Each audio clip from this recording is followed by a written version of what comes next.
Hi, welcome to The Core, and I'm your host, Dami Adeniyi. Today we're going to be talking about something pretty amazing, something that I find very, very interesting. We're going to be talking about leadership, and not just leadership, excellent leadership. You know, when you think about leadership, sometimes you think about authority, power, you think about the awesome benefits and all that interesting stuff. Well, we have a very special guest that is going to be taking our questions on being an excellent leader. Not just being a leader, being a good leader, and what the expectations are as a leader and as a disciple. But before we interview him, we'll be right back. So do not touch that dial.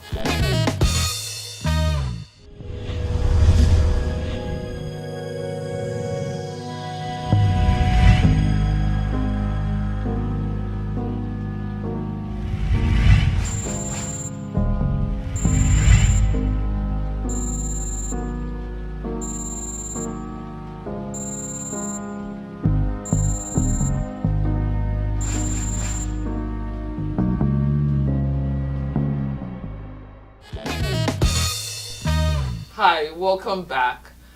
Before the break, I was talking about the awesome guest we had in the studio that is going to be taking this topic. He's been a pastor for 12 years. He's currently the pastor at Elim Church. He's also working towards his master's in leadership. So he's appropriate. Is the best guy for this topic. And he's the person of Pastor Josh Singh. How you doing? Good. How are you? Should I call you Pastor? Should I call you?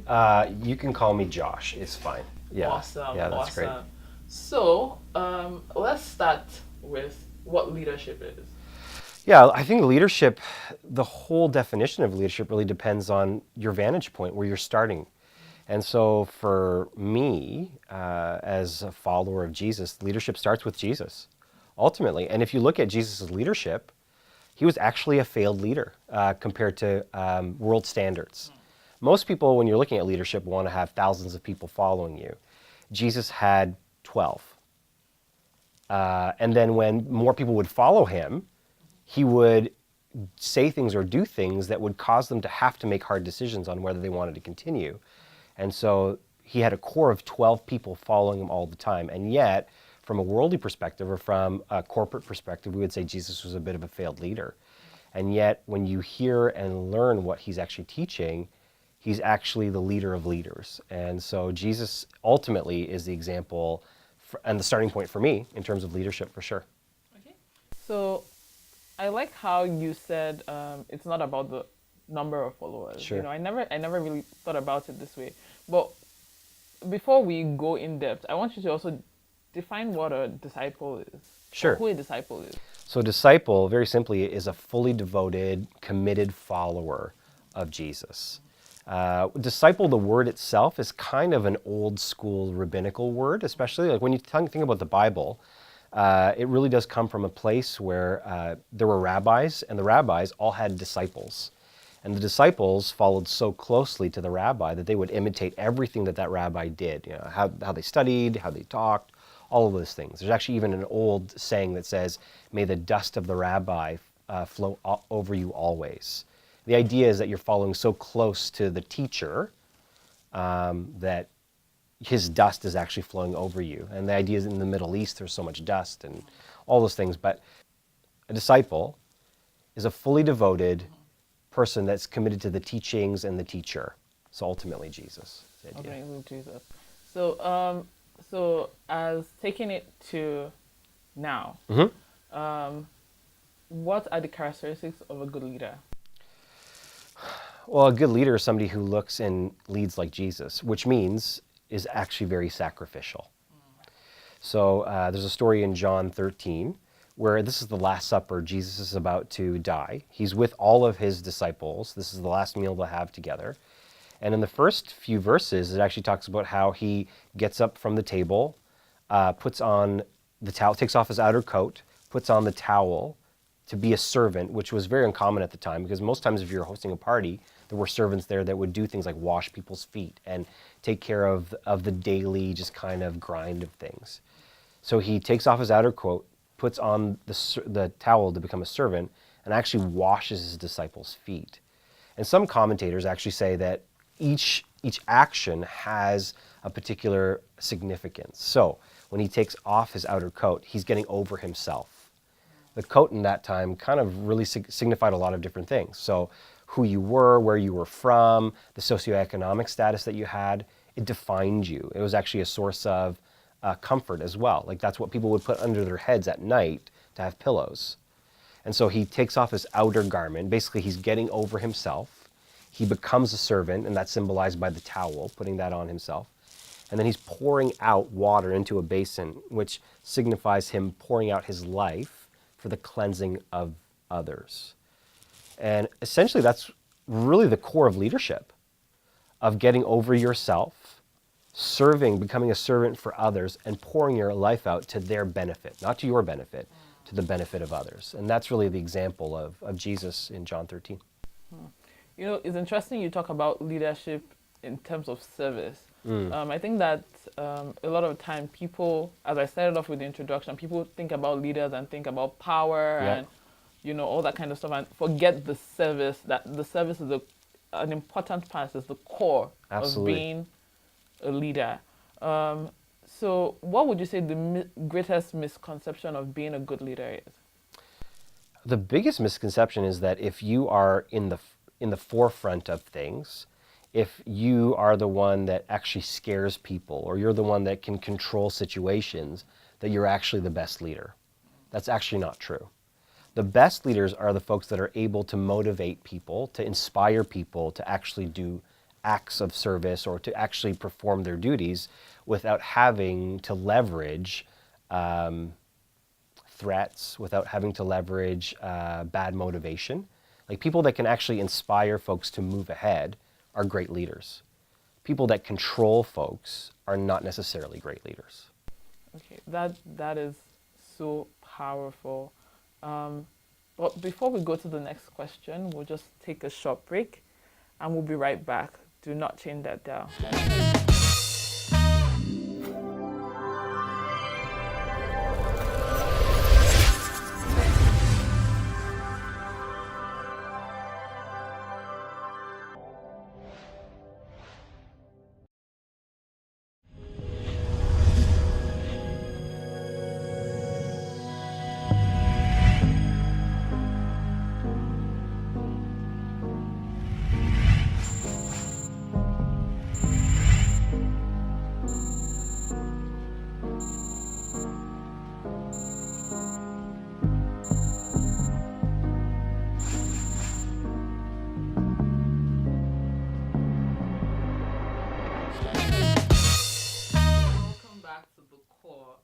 TV.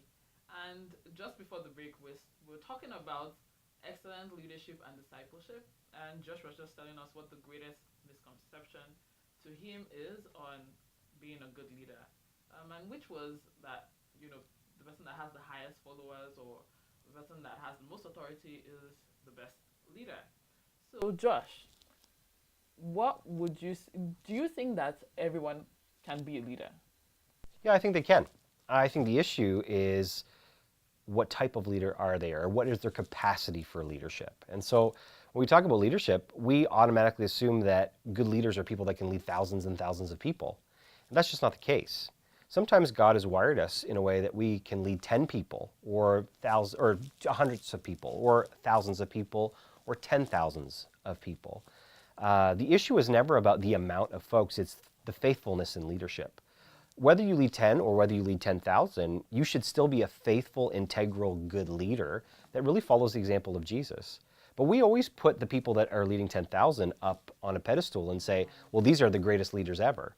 Well, not necessarily, right? Especially if you're a Christian leader. The idea is that you need to be faithful with what God has given you. And until you're faithful with what God has given you, the people He's given you, He'll never give you more. That's not only a true statement, it's a biblical statement, actually. And so anybody can be a leader, but the issue is, are you content with being in the place that God has put you in as a leader? And will you be faithful and desire just as good leadership for 10 as you would 10,000? And so anybody can do it, but it's determining what your capacity for leadership is and deciding in your heart to be a faithful leader, whether you have 10 or 10,000. Well, I like that, being a faithful leader regardless of the crowd you're leading. Um, so, what do you think about the expectations that disciples? So I'm talking from a disciple perspective, Sure. right? What do you think about the expectations that sometimes we have towards our leaders? Sometimes I think they're very unrealistic, and really depends where you're coming from too, right? Like what culture you're coming from. I know. So my dad is East Indian, and I know lots of times various cultures around the world put leaders on pedestals and hope that they can meet up to their expectations in ways that are just really unhealthy and not good. And when we talk about servant leadership specifically, like we're saying with Jesus, the reality is we have to recognize that people are people. Whether you are a leader leading people or not, those people that are leading you, whether it's in the church or in business or whatever, they're people. They're going to have great days. They're going to have bad days. They're going to have hard years. They're going to have, marital instabilities and emotional instability and all kinds of stuff. So it's not putting people on pedestals that are difficult or hard, or it's not putting people on pedestals that create unrealistic expectations. It's really about seeing people as folks that are there to serve you and care for you and have your best interest at heart. And it has to be reciprocal. So if there are great leaders that are leading you, the best thing to do is to turn around and to appreciate and love them and serve them. And so go back and forth. As much as they're serving you, to turn around and serve back. And when we do that, there's a lot of unity, there's a lot of care, there's a lot of compassion, and a lot of empathy that is found in those areas. Because when a leader is struggling, if he's helped you in the struggle, you're more likely to turn around and help them. And vice versa. If you're struggling, they're very much likely to turn around and serve you in a way that is caring and loving. You mentioned, you talked about your culture, which is something that is very similar to my culture Sure. as well. A lot of the times, our leaders, and I find in most cultures, they're held on this pedestal and Absolutely. they're the be all, say all, Yes. and people depend on them. And sometimes they forget the place of God, Absolutely. right? So what would you say? Would you say that's the fault of the leader, in that somehow the attention has been directed towards him It's or partially her? it's partially the fault of the leader, but I think it's partially a fault of the culture too. I mean, sometimes, especially as Christians, we forget that we are a part of a bigger kingdom, and so sometimes the cultural aspects of the places where we have been born, whether it's Asia or Africa or or Southeast Asia or South America, lots of times the cultural streams influence the way that we see leaders, the way that we see people. So when you talk about putting leaders on a pedestal and leaders falling into that, I know there are various cultures around the world that people who are in leadership see that as a power place. And unfortunately, those same people who eventually become Christians don't transfer the ideology of servant leadership to those places of power. And in various cultures too, titles in office are very important. So you are a significant person if you have a title or an office. And Jesus literally was a homeless rabbi walking around, and he was in a culture that was all about title and office. And yet Jesus pushed that all aside to help and to serve. And so as much as, yes, culture is important, we should look to the example of Jesus in that he transcends culture and does something within a culture that should have been about power and turns it into servanthood. And then when it comes to the individual in those places or spaces, that absolutely is partly their fault. Because how can you lead like Jesus, but lead from a place of power?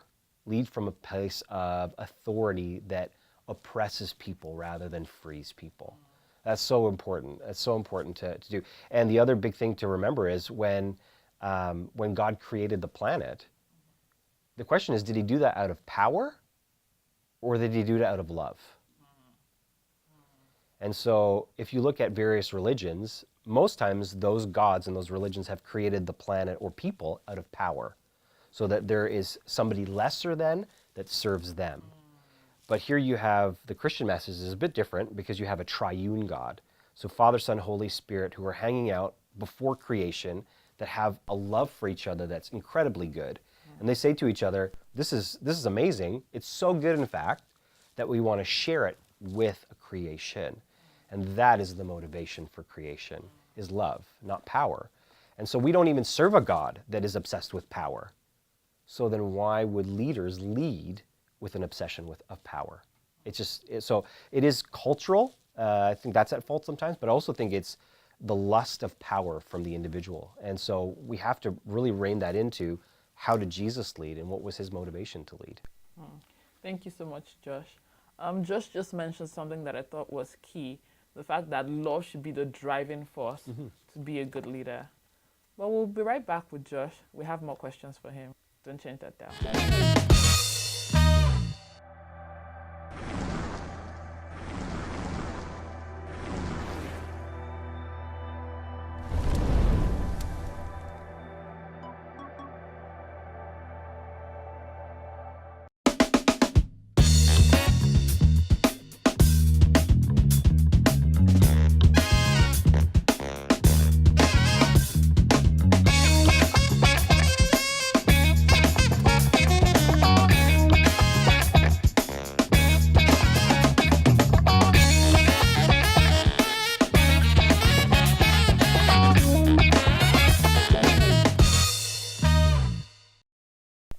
Welcome back. Josh said something before we went on break. He said that the driving force for being a good leader, an excellent leader, should be love. So it shouldn't be about the self, it should be about love.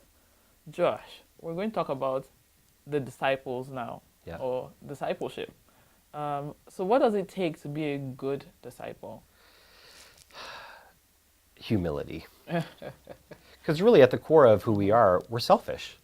We want our own way all of the time. And when you say to Christ, I'm going to serve you or follow you, what you're saying is I'm following your path for me. I'm following what you want, not necessarily what I want. And that is the hardest thing for us. Because at the core of who we are, we want our own way. We want to know that we've succeeded on our own. And when it comes to discipleship, you're literally saying to Christ, it's not about what I want. It's about what you want. It's about where you lead me. It's about where you're sending me. It's about you. It's not about me. And so humility is so needed because you have to say to yourself, it's not about me. It has to be about Christ. And that is probably the single hardest thing for us as human beings to do. Because at the core of it, we do want our own way. I mean, even take kids, for example, right? Like when you look at a child wants their own way all of the time. And it takes them understanding how a family works and different organizational structures and institutions to really understand their place in there. And when it comes to the church, though, we just think often that Jesus is there to serve us and to make our lives perfect and good. The minute we say yes to Jesus, everything in our lives is going to be fantastic. But if you read the Bible, that's not the case. He brings people through valleys and hardships, not only for the sake of them growing and becoming more like him, but also for his glory. And so ultimately, that's at the end of the day, the main thing of why we serve Christ. Because we know that if you follow Jesus, your life will be better, and your life will be better if you follow Jesus. That's the idea. That's actually from a pastor named Andy Stanley. He tells that to his church all of the time. The idea there is very much like you don't necessarily have to buy into everything to follow Jesus. I mean, think about the disciples, right? They didn't necessarily buy into the fact that Jesus was God when they first started following. All they knew was there was this opportunity to change their lives. And so they started following. And on the journey of following, they began to have revelation that Jesus was the Son of God, that he was God, that he came to redeem them. And it's that revelation that literally changed everything. But it was the slow follow, the discipleship follow, the saying, yeah, I want life to look different. And that was what initiated, that was the motivation to actually start following Jesus. And I think that's really at the core of it, is humbly saying, you have a better way for me than I have for myself. So I'm going to follow you. That is amazing that you mentioned that we are all disciples of Christ. So regardless of your position, whatever, Absolutely. we are all disciples. And I just want us to take it back to the core. Why? I just want to tell viewers that don't exactly know who Jesus is, don't know why we follow Jesus, Sure. or Yeah. why he's the ultimate leader, why you would recommend him. Yeah. Well, I know for me, the reality is that I just can't do it on my own. I need somebody who has been there, who's been through the struggle, and can actually walk me through it well. And the reality is that there are no self-made people on the planet. I mean, when you look at celebrities, even you talk about guys like Kanye or anybody who would say things like, I'm self-made, like I've done this. As much of a genius as people might be, they still have folks behind them that have been pushing them forward. And if we think at any point in time that we can be self-made people or we can do this on our own, we're absolutely deceiving ourselves. And so when we talk about Jesus, not only is he behind us pushing, but he's ahead.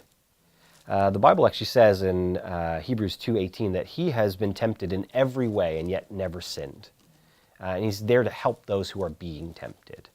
I know life comes with a lot of struggles. It comes with a lot of hardship. It comes with a lot of things that are difficult. And at the end of the day, if I think that I can make it through on my own, I'm actually going to falter and maybe even fall harder than I would if I didn't have Christ. And so for me, a big thing is that Jesus knows struggle. He's been through it, and yet he conquered it incredibly well. And one of the reasons why I follow him is because I know that he knows what I'm going through and he can bring me through whatever it is that I face to the other side. And that's why I would say that Jesus is the ultimate leader. Leading is really about taking people where you've been and taking them to where they need to go. And if you haven't been there yourself, you can never lead someone where they need to go. And Jesus has been there and he's leading me to where I need to go. And so that's why I would say he's the ultimate leader. Like, I really, really love that, just because, sometimes I feel like as Christians, people expect that we don't go through stuff. And I like the way you put it, because with Jesus, with everything that seems to be not to be going well in our lives, he keeps us afloat, because he's able to do that. Absolutely. And think about it, right? Like, we have so many folks, and I love these preachers. I love folks that will motivate us and push us and say, life with Jesus is the best. And it's true, it is the best, but it comes at a high cost. And it comes sometimes of going through seasons of darkness to get to light. It goes through going through valleys to get to mountaintops. And that's the way that Jesus really processes us through it. And if we think at any point in time that we're not going to go through things, we need to look at the life of Jesus. He went through it. He went through some difficult times. He went through times where people were jarring him and telling him how awful he was. He went to the cross and died a terrible death, and we forget why. Because people were accusing him of doing something that he did not do. He went through it, but through every valley, there's a mountaintop to get to. Through every darkness, there's always light at the end of the tunnel. And we have to remember that the light, the darkness and the valley always leads to something better, and that is because Jesus brings us through it. Thank you so much, Josh. This has been a powerful and wonderful session. I've learned so much. Like, I'm just soaking in everything. That's how amazing this session was. Thank you for having me. I really appreciate it. And we hope to see you on set. You're pretty much family. We hope to see you on set. Come on, family girl. Totes lit, fam. That's what we're going to do. Yes. Thank you, viewers, for watching. I hope you were blessed. Feel free. Are you on any social media? Yeah, you can follow me on Twitter at Just Josh Singh. Also on Instagram, it's at Josh Singh. And I'm on Facebook.